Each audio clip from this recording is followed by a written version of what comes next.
teist aastat on Vokos rahvusvaheline jalgpallilaager, kus osalevad Ida-Viru maakonna erinevatest linnadest lapsed. Samuti on see teist aastat, kus Valencia treenerid annavad üle oma praktilisi jalgpallikogemusi meie noortele jalgpalluritele. Kas nendest noortest saavad ka kunagi Eesti meeskonna mängijad, küsitlesime Toila vallavanema Tiit Kuusmiku. Ma usun kindlasti, sest et ütleme Ida-Virumaal, ütleme meie siin Kohtla-Järve, Jõhvi, Narva, Sillamäe, meil oli ju tegelikult väga palju häid jalgpallureid ja nad on kasvanud ju kõik välja nendest pisikestest jütsidest. Vokos on antud nii lastele kui treeneritele head võimalused ööbida, süüa, treenida ja võimalus käia ka ekskursioonidel.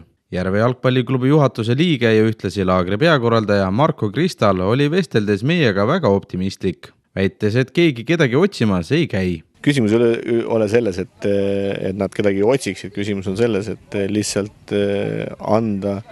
Minul oli kontaktide kaudu võimalus tuua siia niisuguse Valencia akadeemia treenerid ja niisuguse laagri organiseerida. Et küsimus on sellest, anda neile poistele natukene aimu, kuidas treenitakse seal, kuidas seal mängijad ette valmistatakse ja et neil oleks natukene asju ka teistmoodi, kui meil kogu aeg siin toimub.